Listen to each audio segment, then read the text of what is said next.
It's finally been revealed.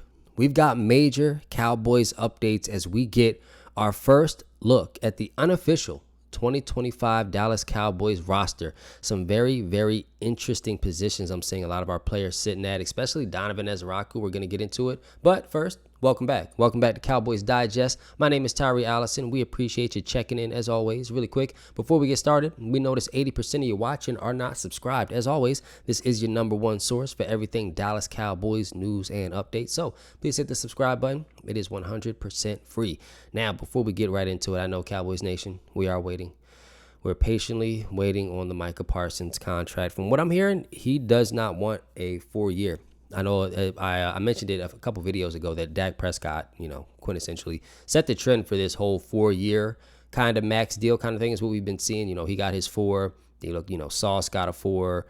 Wilson on the Jets got a 4. Myles Garrett, they're all around 4 years. I think Micah's wanting 5 from what I'm seeing, somewhere around 45 a year, 70 million signing bonus, around 180 guaranteed.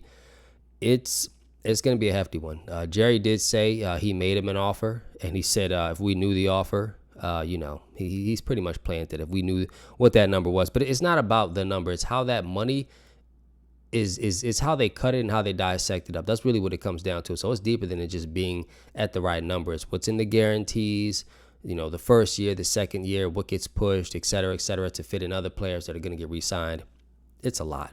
It's a lot, but we have faith as Cowboys Nation, and we know Jerry isn't letting Mike go anywhere. So with that being said, we do have our first look at the depth chart, the unofficial depth chart for 2025. Now, I did zoom us in here, so we're going to take a look at the offense first. Now, going down, just moving down the line, actually going straight down, we're going to look at CeeDee, Tyler Guyton, Tyler Smith, of course, Cooper Beebe, Tyler Booker, Terrence Steele. I love Terrence Steele. Terrence Steele is almost growing on me now. After talking about him so much and then just watching him in camp, he's looking a little bit better in the pass blocking scheme. So hopefully I eat my words, And we love Jake Ferguson, obviously a tight end. Jalen Tolbert, George Pickens, Dak, obviously, and then Javonte Williams and Hunter Luepke. We got Javonte Williams so far listed as the starter. Now, if we take a look at the backups, backup behind CeeDee, we got Jonathan Mingo. That's interesting. It's interesting for a couple reasons. I would have thought that they would have maybe gone CeeDee, Mingo, Pickens, but I see why Jalen Tolbert. We drafted him, so they're really believing in Tolbert to make a name for himself this year. So I dig it. Jonathan Mingo, he's really our AJ Brown. If you look up their numbers, their height, their weight, they're like the exact same build of a wide receiver. So I like that. Mingo behind Lamb. We got Nate Thomas, who's backing up Tyler Guyton, TJ Bass. I'm a big time TJ Bass guy. I think he's great. Brock Hoffman, Shaheed Charles, I know I'm saying his name wrong, Hakeem Ajendi, Luke Schoonmaker, Tyler Neville, Kavontae Turpin behind Jalen Tolbert. I love that. Ryan Florian sitting right behind George Pickens. I love that. Joe Milton, of course, behind Dak, and then Miles Sanders. So it's interesting. The other running back room did kind of go exactly how we thought it would as far as, who would start, between Miles Sanders and Javonte Williams, and then with the rookies. We got the vets starting. I think Jaden Blue again. When his number gets called, Jaden Blue and Phil Maffa, I think without question they're going to get majority of the workload probably by at least week 3, week 4, maybe week 5, maybe even week 6. Now as we go a little bit further, we got Treshaun Holden behind Jonathan Mingo, Sim Richards. He's a third string left tackle. So we only got 2 left guards, it looks like. Nobody filling up that space there. Then we got Dakota Shipley, La'el Collins. I love La'el Collins being back for a couple reasons. Honestly, the biggest reason being La'el was that guy. If you remember when we drafted La'el Collins, he had a lot of defense. There were guys that just couldn't get by him. La'el Collins started with us as a dog, and he's been working with, if you've ever seen my video that I did with on Duke Manyweather, and the way he was working with Tyler Guyton. La'el Collins has been working with Duke Manyweather all off season. He looks great. He's fit. He passed his physical. That's why they re-signed him.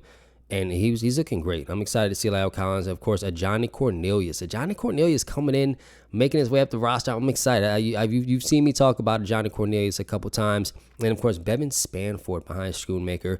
This is looking like exactly what we anticipated. Then Jalen Cooper, he's sitting behind Turpin. Jalen Cooper has been showing out at camp. He's been making some circus catches. He's looking great.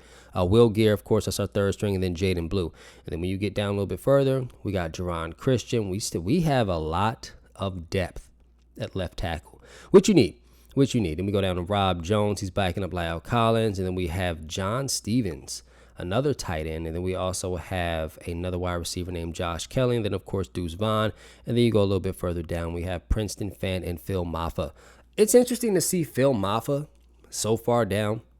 But what it tells me, typically, when you see rookies that don't climb the depth chart typically as fast as some others, it's just about how quickly you get acclimated to everything new, to the schemes, the plays, that installment that those rookies get, when they first come in the building and meet everybody, that stack of plays, books, and then a tablet with all that digitally, I think that plays a part, Maybe he's taking a little bit of time, but I'm excited to still see Phil Maffa and and of course Hunter Luque. We got one fullback. That man will have that position as long as he's a Dallas Cowboys, what it seems like, and I love it.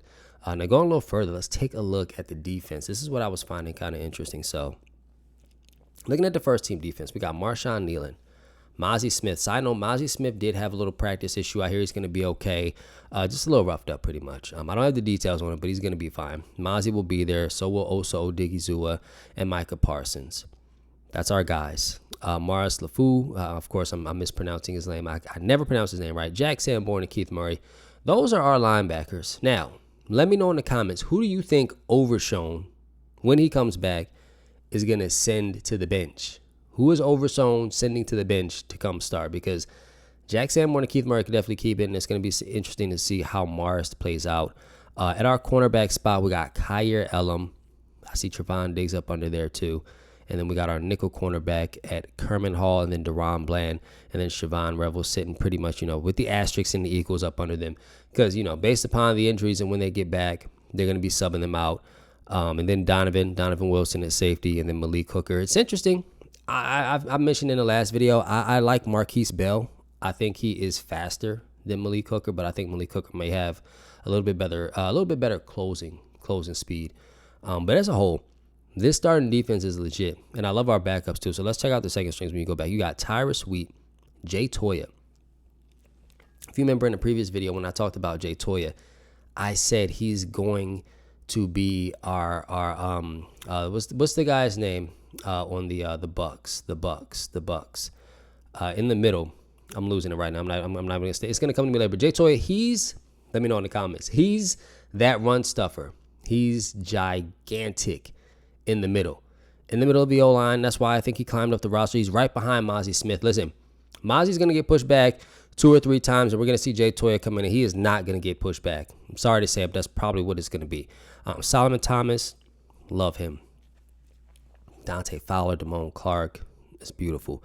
Justin Barron, Shamar James, Andrew Booth. I'm not going to lie. I'm not the biggest Andrew Booth guy. I hope he's gotten better. I've seen some tape. He looked like he got a little better for sure. But I'm never going to get over what Malik Neighbors was able to do to him on that double move when we played the Giants. It was disgusting.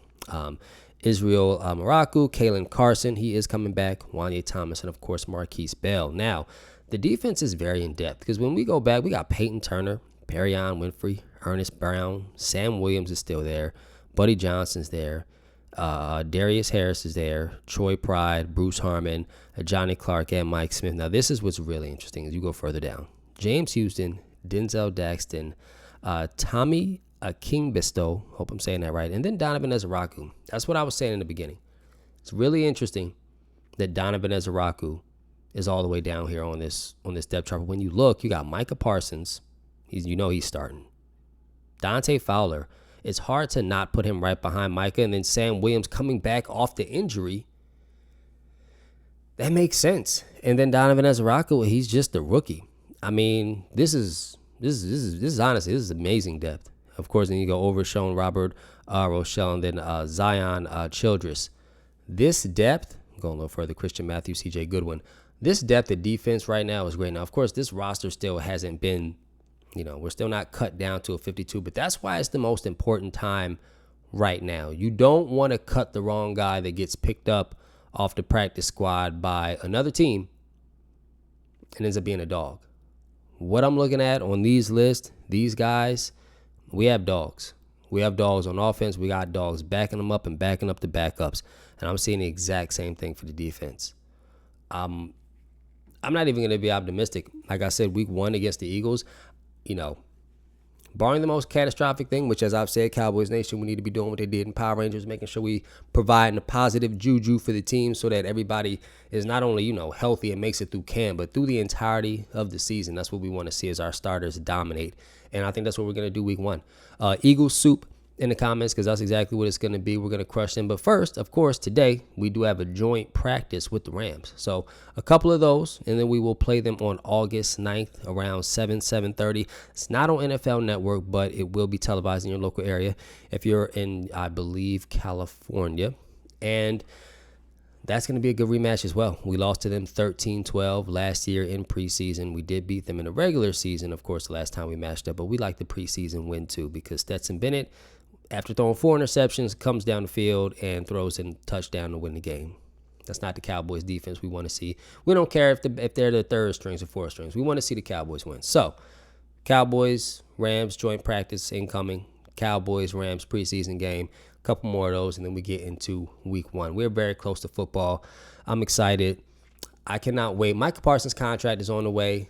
Definitely, as Jerry said, he said don't lose any sleep over it, so I won't. But we appreciate you checking in. As always, this has been Cowboys Digest, and we will see you next time.